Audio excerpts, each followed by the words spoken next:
అందరికీ నమస్కారం. నా పేరు Rama. I hate you Ravan 17వ భాగం. రచయిత బుజ్జిగారు. అభితో మాట్లాడి వేద్ ఇంటికి వెళ్తాడు. వేద్ వెళ్ళిన తర్వాత అభి నిధిని తలుచుకొని బాధగా, నన్ను క్షమించలేవా? నా ప్రేమ నీకెందుకు అర్థం కావడం లేదు? ఎందుకు నా బాధ అర్థం చేసుకోలేవా అని బాధగా నిధిని గుర్తు చేసుకుంటుంటాడు. జీవనేమో వివిని ఇంటికి తీసుకొని వెళ్తానన్నాడు అని వివి చక్కగా చీర కట్టుకొని వస్తుంది.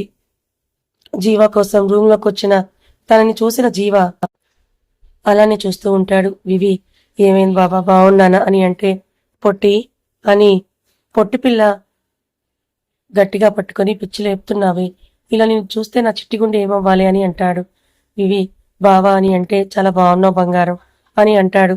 వెళ్దామా ఇక అని అంటే ఒక ముద్దు పెట్టుకొని అప్పుడు తన ఫేస్లో చేతిని తీసుకొని నుదుటిని ముద్దు పెట్టి లవ్ యూ పొట్టి అని చెప్పి రా వెళ్దామంటాడు. పొట్టి పిల్ల చాలా ఎక్స్పెక్ట్ చేసింది, కానీ పాపం నుదుటిని ముద్దుతో సరిపెట్టాడు జీవ. జీవ వివి మొహం చూసి నవ్వి వెళ్దామా అని బయటికి వచ్చి మీరా గారికి చెప్పి తీసుకువెళ్తాడు. వేద్ ఇంటికి వచ్చాక శృతికి డ్రెస్ చేంజ్ చేసి తనని రూమ్లోకి తీసుకువెళ్లి తనని కూర్చోపెట్టి తన చైర్ పక్కన కింద కూర్చొని తన ఒడిలో తలపెట్టి పడుకుంటాడు. వేద్ తలలో చేతులు పెట్టి హెయిర్ సరి చేస్తూ ఏమైందంటుంది. శృతితో అసలు జరిగింది మొత్తం చెప్పాలని ఉన్నా శృతి తనకి ఇప్పుడే దగ్గరవుతోంది. మళ్ళీ తాను దూరం అవ్వడం ఇష్టం లేక ఏమీ లేదు చిన్ని, నువ్వు ఫాస్ట్గా నడిచేయరా అంటాడు. శృతి తప్పకుండా అని వంగి తన నుదుటన ముద్దు పెట్టి నీకోసమైనా ఫాస్ట్గా క్యూర్ అవుతా అంటుంది. థ్యాంక్స్ బంగారం అని తన చేతులు పట్టుకొని ముద్దు పెట్టి ఐ లవ్ యూ మా అంటాడు. శృతి కూడా ఐ లవ్ యూ టూ అని అంటుంది. వేద్ అలానే శృతి ఒడిలో పడుకుంటాడు. తన కోసం ఇంత చేస్తున్న వేద్ని తన ప్రేమను చూస్తుంటే నిజంగా నేను చాలా లక్కీ. ఇలా ప్రేమించే మనిషి నా లైఫ్లోకి వచ్చినందుకు నిధికి నేను చాలా రుణపడి ఉంటా. తన వల్లే కదా నువ్వు నా లైఫ్లోకి వచ్చావు. లవ్ యూ డార్లింగ్ అని చెప్పుకుంటుంది తన ఫ్రెండ్ నిధికి. తనకు తెలియదు పాపం వాళ్ళ అన్నయ్య నిధిని ఎంతగా బాధ పెట్టాడో, తనని మానసికంగా శారీరకంగా ఎలా నరకం చూపించాడో తనకు అసలు విషయం తెలిస్తే వేద్కి దగ్గర ఎలా అవ్వగలదు. ఇక నిధి ఏమో అభి గురించి ఎంత ఆలోచించకూడదు అనుకున్నా కానీ తన మనసు మాత్రం అభిని తలుచుకోకుండా ఉండలేకపోతోంది. అలా సమయం గడిచి రాత్రవుతుంది. నిధికి మేరీ గారే తినిపిస్తారు. తిని ఇక నేను పడుకుంటానని అమిత్కి మీరాకి చెప్పి తన రూమ్లోకి వెళ్తుంది. డోర్ వేయాలని కూడా అనుకోదు. అది తన ఇల్లు కాబట్టి ఎవరు వస్తారు అని, కానీ అసలు తాను డోర్ వేయాలని కూడా అనుకోదు. వచ్చి అంతే అలాగే నిద్రపోతుంది. మెడిసిన్ వేసుకోవడం వల్ల తనకి నిద్ర వచ్చేస్తుంది. పడుకోగానే శృతికి వేది తినిపించి తాను తిని శృతిని కొంచెం సేపు నడిపిస్తాడు తనని పట్టుకొని. తర్వాత శృతికి అభి కాల్ చేస్తే మాట్లాడుతుంది. ఆ తర్వాత వాళ్ళ అమ్మ, నాన్నమ్మ అందరూ కూడా వీడియో కాల్ చేసి మాట్లాడి కట్ చేసి వేద్ కోసం చూస్తుంది. వేద్ మెడిసిన్ వేసుకొచ్చింది అని ఇస్తే ఇంకా ఎన్ని రోజులు ఈ మందులు అని ఏడుపు మొహం పెడుతుంది. కొన్ని రోజులు చిన్ని ప్లీజ్ అని వాటర్ ఇస్తే వేసుకొని ఇంకా పడుకుంటాను అంటే తనని పడుకోబెట్టి లైట్స్ అన్ని ఆఫ్ చేసి తాను కూడా వచ్చి శృతి పక్కనే పడుకొని తనని గట్టిగా పట్టుకొని పడుకుంటాడు. ఇప్పుడు దొంగల నిధి రూమ్లోకి దూరిపోతాడు రావణ్. పాపం నిద్రలో ఉన్న నిధికి తన పక్కన రావణ్ ఉన్నాడని తెలియదు. ప్రేమగా నిధిని చూస్తూ ఐ లవ్ యూ రాక్షసి అని చిన్నగా ముద్దు పెట్టుకొని తనని పట్టుకొని పడుకుంటాడు అభి. నిధిని పట్టుకొని వెళ్ళిపోతావా నా నుంచి దూరంగా? నిజంగా నాకు దూరంగా నువ్వు ఉండగలవా? అని నీకు నేను దూరంగా ఉండలేని, నీ ఆనందం కోసం నీకు దూరంగా ఉండాలి అనుకుంటున్నా కానీ నేనుండలేను అని తనని తన వైపు తిప్పుకొని తన నుదుటన ముద్దు పెట్టి నాకు దూరంగా వెళ్ళకని అంటాడు. నిద్రలో ఉన్న నిధి అభికి ఇంకా దగ్గరగా జరిగి తన చొక్కాని గట్టిగా పట్టుకొని పడుకుంటుంది. నా స్పర్శ నీకు నచ్చదని అంటావు, కానీ నా స్పర్శ తగలగానే నువ్వు నాకు ఇంకా దగ్గరగా వస్తావు. నువ్వు కోపంగా ఉండాలనుకుంటున్నావు నా విషయంలో, కానీ ఉండలేకపోతున్నావు. నీ మనసులో ఈ సంఘర్షణ వల్ల నువ్వు ఎంత నలిగిపోతున్నావో నాకు అర్థమవుతోంది. బంగారం నన్ను క్షమించు కదా. హ్యాపీగా మన కొత్త జీవితాన్ని మొదలు పెడదాము. నేను చేసిన ఈ తప్పుకి నువ్వు దూరంగా వెళ్ళడం ఎంతవరకు కరెక్ట్? నా దగ్గరే ఉండి నన్ను శిక్షించు, అంతేకాని దూరంగా వెళ్ళకే. నేను నీకు దూరంగా ఉండలేను అని తనని గట్టిగా పట్టుకొని తన పెదవులపై ముద్దు పెట్టి దూరంగా వెళ్ళకు, నేను ఉండలేను అని తన పొట్టపై చేయి వేసి నా బేబీని నాకు దూరం చేయకు, తనకి ఇద్దరం ఉండాలి, అందుకే ఇద్దరం కలిసి ఉండాలి. నా కోసం కాకపోయినా తన కోసమైనా నువ్వు నాకు దూరంగా వెళ్ళకు అని తనని చూస్తూ అలానే పడుకుంటాడు. మార్నింగ్ 4కి లేచి నిధిని తనివి తీరా చూసుకొని తనకి ముద్దు పెట్టి వైజాగ్లో మీటింగ్ ఉందని వైజాగ్ స్టార్ట్ అవుతాడు. వెళ్తూ వెళ్తూ వేద్కి మెసేజ్ చేస్తాడు. మీ చెల్లి మా చెల్లి జాగ్రత్త అని. అభి వెళ్తున్న కార్కి పెద్ద యాక్సిడెంట్ అవుతుంది. అది ఎవరు చేయించారనేది ఎవరి ఊహకి అందనిది. కారులో ఉన్న అభి అసలు ప్రాణాలతో ఉన్నాడా లేడా అని కూడా తెలియదు. ఆ కార్ యాక్సిడెంట్ ఒక బ్రిడ్జ్ మీద అవుతుంది. సో కారు దొరుకుతూ వెళ్లి నదిలో పడిపోతుంది. అది జరిగిన సమయం తెల్లవారుజామున 5 గంటలకి. అక్కడ అసలు జన సంచారం అనేది కూడా లేదు. అసలు యాక్సిడెంట్ జరిగిందనే ఆనవాళ్ళు కూడా లేకుండా చేసేస్తారు. అభి కారులోనే ఉన్నాడు. కారు నదిలో పడిపోయింది. అసలు అభికి యాక్సిడెంట్ అయ్యింది, తాను ప్రమాదంలో ఉన్నాడు అని ఎవరికీ కూడా తెలీదు. Morning 7 AM Kadapa Nived home. Ved లేచి అభి మెసేజ్ చూసుకొని వచ్చి వెళ్ళిపోయావు కూడా నా బావా అని అనుకొని, మీరిద్దరూ దూరం అవడం నాకు అస్సలు ఇష్టం లేదు, కానీ నువ్వు కూడా నిధికి దూరంగా ఉండాలని అంటున్నావు. మీ ఇద్దరి మధ్య ప్రేమ ఉంది, కానీ ఇద్దరు దూరంగా ఉండాలనుకుంటున్నారు. మరి మీ ప్రేమ, మీ బేబీ, అసలు మీ జీవితాల్లో ఏం జరుగుతుందో, అసలు మీరు కలుస్తారో లేదో అని పక్కనే పడుకొని ఉన్న శృతిని చూసి జరిగిందేది నీకు తెలియకపోవడమే మంచిది చిన్ని. మీ అన్నయ్య మీద నీ ప్రేమ ఎప్పటికీ తగ్గకూడదు అని అనుకుని తన నుదుటన ముద్దు పెట్టి ఐ లవ్ యూ చిన్ని అని బయటికి వెళ్ళిపోతాడు. నిధి మార్నింగ్ కళ్ళు తెరిచేసరికి అక్కడ అభి ప్రజెన్స్ తనకు అర్థమవుతుంటే చుట్టూ చూస్తూ ఉంటుంది. ఎక్కడా కనిపించని అభిని వెతుకుతూ ఉంటుంది నిధి. తన కళ్ళల్లో తనకు తెలియకుండానే నీళ్లు కారిపోతూ ఉంటాయి. అవి ఎందుకు తన కోపమా అనుకుంటే అలానే కింద కూర్చొని ఏడుస్తూ ఉంటుంది నిధి. 5 సంవత్సరాల తర్వాత ముంబైలో మమ్మీ మమ్మీ అంటూ ఒక పాప తన మమ్మీని లేపుతూ ఉంటుంది. నిశి తల్లి, కొంచెంసేపు పడుకుంటానమ్మా, ప్లీజ్ నువ్వు ఆరుష్ దగ్గరికి వెళ్ళు అని అంటే అప్పుడే లోపలికి వస్తున్న ఆరుష్, నిశి బేబీ బయటికి వెళ్దాంరా, నీకు చాకీ కొనిస్తా అని మెల్లిగా చెప్పి నిశిని ఎత్తుకొని పడుకొని ఉన్న తన వైపు చూసి బయటికి వెళ్తాడు. అరు, నువ్వు నిశికి చాకీ కొనిచ్చావనుకో, ఇద్దరికి దెబ్బలు పడతాయి నా చేతిలో అని అటువైపు తిరిగి పడుకుంటుంది అరు. నిశి ఇద్దరు నవ్వుకొని బయటకొచ్చేస్తారు. కడపలో చిన్ని అని పిలుస్తూ ఉంటాడు వేద్. వస్తున్నా అండి అని అప్పుడే పూజ చేసి వస్తుంది శృతి. నివేదనను చూసి నిధి ఎక్కడా అని అడుగుతాడు. నీ కూతురు ఒక చోట ఉంటుందా నిధి అని పిలుస్తూ ఉన్న వాళ్ళ నాన్న గొంతు విని డాడీ అంటూ వస్తుంది 3 years ఉన్న చిన్ని నిధి. చెల్లి పేరునే కూతురికి పెట్టుకొని తనలో తన చెల్లిని చూసుకుంటున్నాడు వేద్. డాడీ అంటూ వచ్చిన బుడ్డిదాన్ని ఎత్తుకొని ముద్దులు పెట్టి ఎక్కడికి వెళ్ళావు తల్లి అని అంటే డాడీ బయటకు చూపిస్తుంది. బయట ఆడుకుంటున్నావా అని అంటే అవును అని తల ఊపుతూ దించు అని గొడవ చేస్తూ ఉంటే దించితే బయటకు వెళ్ళిపోతుంది మళ్ళీ ఆడుకోవడానికి. నీ కూతురు అసలు కుదురుగా ఉండదు పాపం. మీ డ్రైవర్కి చుక్కలు చూపిస్తోంది తన బాల్ అటూ ఇటూ వేస్తూ అని అంటూ ఉన్న తన చెయ్యి పట్టుకొని దగ్గరికి లాక్కుంటాడు వేద్. అయ్యో ఏంటిది, పాప వస్తుంది సర్పంచ్ గారు అని అంటుంది.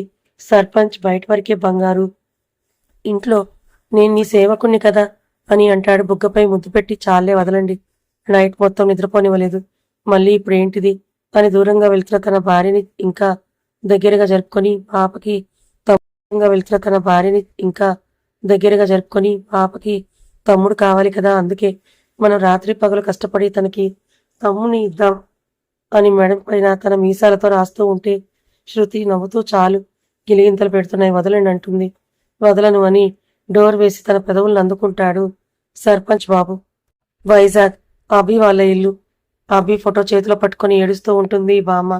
అత్తయ్య ఇంకా లేవలేదా అని అంటూ లోపలికి వచ్చిన తన కోడలు చూడకుండా అభి ఫోటోని పక్కకి పెట్టి కళ్ళ నీళ్లు తుడుచుకొని కోడల వైపు చూసి ఏంటి తల్లి అని అంటుంది. తన అత్తయ్య మొహం చూసి తన మంచం పక్కన కింద కూర్చొని ఏడుస్తూ తన ఒడిలో తలపెట్టుకుని మనకి ఎందుకు ఇలా జరిగింది అత్తయ్య, నా అభి నాకెందుకు దూరం అయ్యాడు, వాడు లేకపోతే మనం ఎలా ఉంటామని తెలియదా, 5 సంవత్సరాలైంది అయినా అభి కోసం వెతకని చోట్లేదు, అభి కోసం మనం ఇంత వెతుకుతున్నా అభి మనకి ఎందుకు వాడి జాడ తెలియడం లేదత్తయ్యా, వాడు మన దగ్గరికి ఎప్పుడు వస్తాడు అని ఎదురు చూస్తున్నా అని ఏడుస్తూ తనతో నా రామయ్య తప్పకుండా వస్తాడు, వాడు మనకి ఇన్ని రోజులు దూరంగా ఉండడు, మంచిగా ఉండుంటే వాడికి ఏదైనా జరిగుండొచ్చు, వాడు మామూలుగా ఉంటే తప్పకుండా మన దగ్గరికి వచ్చేవాడు కదా, నాకు నమ్మకం ఉంది, నా రామయ్య తప్పకుండా వస్తాడు ఏదో ఒకరోజు.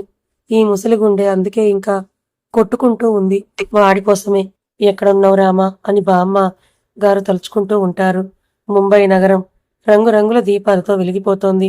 సమయం రాత్రి 7 గంటలు. ఎయిర్పోర్ట్ లండన్ నుంచి అప్పుడే ల్యాండ్ అయింది ఒక విమానం. దానిలో నుంచి ఒక ఇద్దరు బయటకు వస్తారు. వాళ్ళకి సెక్యూరిటీగా చుట్టూ బాడీ గార్డ్స్. వాళ్ళు డైరెక్ట్గా ఒక ప్రోగ్రాం జరిగే ప్లేస్కి వెళ్తారు. వాళ్ళు ఎయిర్పోర్ట్ నుంచి ప్రోగ్రాం జరిగే ప్లేస్కి వచ్చేసరికి వాళ్ళు రెడీ అయి ఉంటారు. అక్కడ నేషనల్ మోడల్స్ షో జరుగుతోంది. వాళ్ళ కంపెనీ తరపున ఆ కంపెనీ సీఈఓ ఇంకా తన కాబోయే భార్య ఇద్దరు జంటగా ప్రోగ్రాంలో పార్టిసిపేట్ చేయడానికి వస్తారు. వాళ్ళ బ్రాంచ్ ముంబైలో ఓపెన్ చేయడానికి ఇదే మంచి సమయం అని అతను ఈ షోకి వస్తాడు. అతను తన డ్రెస్ సరి చేసుకుంటూ ఉంటే వెనుక నుంచి తనని హక్ చేసుకొని సూపర్గా ఉన్నావు విక్కీ అని తనని కిస్ చేయాలని చూస్తుంటే దూరంగా జరిగి వచ్చేసామా అంటాడు. ఆ అమ్మాయి అతను చొక్కాకున్న బటన్స్ పెడుతూ, నేను నీ కాబోయే భార్యని విక్కీ, నువ్వు ఇలా నాకు దూరంగా ఉండడం ఏమీ బాలేదు. అతడు ఆ మాటలకి చిరాగ్గా మొహం పెట్టి లీవ్ అని అంటూ ఆమెకి దూరంగా జరిగి వాళ్ళ వెహికల్ ఆగడంతో తన చేతికి వాచ్ పెట్టుకొని పైన బటన్స్ ఓపెన్ చేసి తన అందమైన కళ్ళకి గ్లాసెస్ పెట్టుకొని స్టైల్గా కిందకి దిగుతాడు. తన వెనుకే ఆ అమ్మాయి కూడా దిగి తన చేయి పట్టుకొని నడవాలనుకొని తన చేతిని అందుకున్న తన చేతికి అతని చెయ్యి దూరంగా జరిపి, నీ లిమిట్స్లో నువ్వు ఉండు ఖ్యాతి, ఓకే అని సీరియస్ లుక్ ఇచ్చి బాబు వాళ్ళకి ఇచ్చిన రూమ్లోకి వెళ్ళిపోతాడు. చుట్టూ బాడీ గార్డ్స్ ఉండడం వల్ల బాబు ఫేస్ ఎవరికి కనిపించదు. అతడు తన రూమ్లోకి వెళ్తున్న సమయంలో తన గుండెల్లో ఏదో అలజడి. అది ఎందుకో మరి తన హార్ట్పై చేయి పెట్టుకుని అలానే ఉంటాడు. ఖ్యాతి ఏమైంది విక్కీ అని అంటూ ఉంటే డోర్ వేసేస్తాడు తనకి సమాధానం చెప్పకుండానే. ఖ్యాతికి బాధగా అనిపించిన బాడీ గార్డ్స్ రూమ్లోకి ఎవరిని అలౌ చేయకండి తన రూమ్లోకి వెళ్తూ తన మొబైల్ని బస్సులోనే ఉండడంతో బయటికి వెళ్తున్న తన వెనుకే వస్తున్న బాడీ గార్డ్స్తో, మీరు బావకి సెక్యూరిటీగా ఉండండి, నాకు అవసరం లేదు, 5 మినిట్స్లో వస్తాను అని బయటికి వెళ్తున్న తనకి ఒక పాప వచ్చి గుద్దుకునేసరికి కింద పడిపోతున్న తనని ఒక అతను వచ్చి పడిపోకుండా పట్టుకుంటాడు. అతడు పట్టుకోవడం ఎలా ఉందంటే డైరెక్ట్గా అతడి చేతులు ఆమె నడుముకు తగులుతూ ఉంటే అతడి వైపు అలానే చూస్తుంది. అతడు కూడా ఆమె వైపే చూస్తుంటాడు. పాప వచ్చి ఆరు ఆరు అని పిలుస్తూ ఉంటే కూడా వినిపించుకోకుండా ఆమెను చూస్తూ ఉంటాడు. అతడి నీలి కళ్ళను చూడలేక ఆమె చూపులు కిందకు వాల్చుతుంది. అతడు చిన్నగా నవ్వుకొని ఆమెని వదిలి మీరు ఓకేనా అని అడుగుతాడు. ఆమె నేను బానే ఉన్నానని అంటూ తనతో ఉన్న పాపని సారీ ఆంటీ అని ముద్దుగా చెప్తూ ఉంటే తన బుగ్గపై ముద్దు పెట్టి నాకేం కాలేదు కదా, నో సారీ ఓకే, నా జాగ్రత్త, పరిగెడుతూ ఉన్నప్పుడు ముందుకు చూడు, వెనుకకి చూసుకుంటూ పరిగెడితే కింద పడిపోతావు అని అంటూ అతడి వైపు చూసి థ్యాంక్స్ అని చెప్పి ఆ పాపకి బాయ్ జాగ్రత్త అని చెప్పి బయటికి వెళ్తుంది. వెళ్తున్న తనని అలానే చూస్తూ ఉన్న అతడి వెనకకి వచ్చి నచ్చిందా అమ్మాయి, బాగుంది కదా అని అంటూ ఉన్న ఆమె మాట విని వెనకకు తిరిగి నిధి అని అంటాడు అతడు. రూమ్లోకి వెళ్ళిన విక్కీకి మనసులో అలజడి ఇంకా తగ్గలేదు. తన హార్ట్ మీద చేయి పెట్టుకొని, ఈ హార్ట్ ఎవరి కోసమైతే ఇంకా కొట్టుకుంటుందో వాళ్ళు నా దగ్గరలోనే ఉన్నారా, నా కోసం ఎదురు చూస్తున్నారా, అయినా ఇప్పటి వరకు నన్ను గుర్తుపెట్టుకొని నా కోసం ఎదురు చూసే వాళ్ళు అలా ఎవరు ఉండరు. కానీ నా మనసులో ఈ రోజు కలుగుతున్న ఈ అలజడికి కారణం ఏమై ఉంటుంది అని తన ఫేస్ని మిర్రర్లో చూసి ఒక నవ్వు నవ్వుకొని కాల్ వస్తే కాల్ మాట్లాడుతూ ఉంటాడు. ఖ్యాతిని చూస్తున్నారు. దగ్గరికి వచ్చి నిధి వచ్చి అమ్మాయి బాగుంది, అందంగా ఉంది, నీకు కూడా నచ్చింది, వెళ్ళి మాట్లాడి రావాలా అని అంటే వెనకకు తిరిగి ఆపుతావా, చాలు కానీ ఇక వెళ్దాం రా, నువ్వు రెడీ కూడా అవ్వలేదని అంటాడు. హలో సార్, మీరు కూడా అని అంటూ వాళ్ళ రూమ్స్లోకి వెళ్తారు. పాప అరుతో ఉంటానంటే జాగ్రత్త అని నిధి రూమ్లోకి వెళ్తూ ఉంటే ఒక రూమ్ దగ్గరికి రాగానే తన మనసులో అలజడి, తన హార్ట్ ఎక్కువగా కొట్టుకుంటోంది. నిధి ఒక నిమిషం అలానే ఆగిపోతుంది. ఆ రూమ్ ముందు ఉన్న సెక్యూరిటీ, మేడం ఎనీ ప్రాబ్లం అంటే నో, ఐఆమ్ ఓకే అని తన రూమ్లోకి వెళ్తూ వెనకకి తిరిగి ఆ రూమ్ వైపు చూసి ఏమైంది నాకు అని అనుకొని తన రూమ్లోకి వెళ్ళిపోతుంది. రూమ్లోకి వెళ్ళగానే తన హార్ట్ బీట్ చేయి వేసుకొని ఏమైంది నీకు, ఇలా నీ మనసులో ఈ అలజడి ఎందుకోసం అని అనుకొని కూల్ అని తనకు తాను సర్ది చెప్పుకొని రెడీ అవుతుంది. కుందనపు బొమ్మల తెలుగుతనం ఉట్టిపడేలా చక్కగా చీరలో మెడలో కాసుల పేరు, చేతికి నిండుగా గాజులు, అందంగా జడ అల్లుకొని దానిలో తెల్లని జాజులు 6 వరుసలు అందంగా పెట్టుకుని చిన్న చెవులకి అందమైన బుట్టలు ఇంకా చెంపస్వరాలు పెట్టుకుంటుంది. పెళ్లి కూతురులా రెడీ అవుతుంది నిధి. పక్క రూమ్లో ఉన్న విక్కీకి అలచలు పెరుగుతూ ఉంటే కాల్ కట్ చేసి బయటకు వస్తాడు. సెక్యూరిటీ వాళ్ళు ఏంటి సార్ అంటే వాళ్ళ వైపే కోపంగా చూస్తూ ఖ్యాతి ఎక్కడా అంటే అప్పుడే ఖ్యాతి వస్తుంది. ఖ్యాతిని చూసి ఓకే అని లోపలికి వెళ్తాడు. తన వెనుకే వెళ్ళిన ఖ్యాతి ఏంటి విక్కీ బయటకు వచ్చామని అంటే కోపంగా తన వైపు చూసి ఈ సెక్యూరిటీ ఎంతకాలం నాకు ఫ్రీడమ్ ఉండదా, చాలా చిరాగ్గా ఉంది అని అంటాడు. విక్కీ మావయ్య నీ కోసం ఇంత సెక్యూరిటీ పెట్టించాడు. 5 years బ్యాక్ చూసావుగా ఏం జరిగిందో నీకు. ప్రమాదం ఉంది. అందుకే ఇలా అంటే నిజంగా అప్పుడే అయిపోయినా బావుండు ఈ ప్రాణం అంటాడు. విక్కీ అలా ఎందుకు అంటున్నాడో అర్థం కాక నువ్వు లేకపోతే అత్తయ్య ప్రాణాలతో ఉండదు. తన కోసమైనా నువ్వు సేఫ్గా ఉండాలి. అందుకే మామయ్య ఇలా నీ చుట్టూ సెక్యూరిటీని పెట్టాడు, అర్థం చేసుకో అని. టైం అయింది వెళ్దామా అంటే ఓకే అని తనతో బయటకు వస్తాడు. ఆల్రెడీ ప్రోగ్రామ్ స్టార్ట్ అయింది. ఎవరి కంపెనీ డబ్బు వాళ్ళు కొట్టుకుంటూ రకరకాల అవతారాలతో పొట్టి బట్టల్లో ఆడవాళ్ళు వస్తే మగవారు సూట్లో వస్తూ ఉంటారు. మన విక్కీ బాబు అసలే ఫుల్ వైట్ కలర్లో ఉంటాడు. బ్లూ సూట్ వేసుకొని ఆ డయాస్ మీద కడుగులు వేయగానే అక్కడ ఉన్న ఆడవారి గుండెల్లో గుచ్చుకుంటాయి తన చురుకైన చూపులు. స్టైల్గా తన గ్లాసెస్ తీసి ఓపెన్ చేసిన షర్ట్లో ఆ గ్లాసెస్ పెట్టుకొని స్టైల్గా వస్తుంటే ఆ 6 ప్యాక్ బాడీని అలా చూస్తూనే ఉండాలనిపిస్తుంటే ఎవరా అతడు అని అందరూ అనుకుంటూ ఉండగా అప్పుడే అనౌన్స్ చేస్తారు.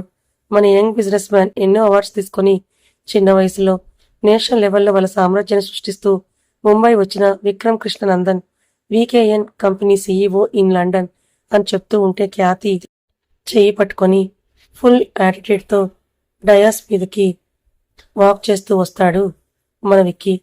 కథ ఇంకా ఉంది. అభి ఏమయ్యాడు? ఆ యాక్సిడెంట్లో చనిపోయాడా? 5 సంవత్సరాలైనా అభి ఎవరికి కనపడకపోవడం ఏంటి? మరో పక్క ఈ విక్కీ ఎవరు? నిధి అరుతో ఎందుకుంది? నిధికి అరుకి మ్యారేజ్ అయ్యిందా? అసలు ఏం జరిగింది 5 సంవత్సరాల్లో? తెలుసుకోవాలనుకుంటే ఛానల్ని ఫాలో అవ్వండి. Thank you so much.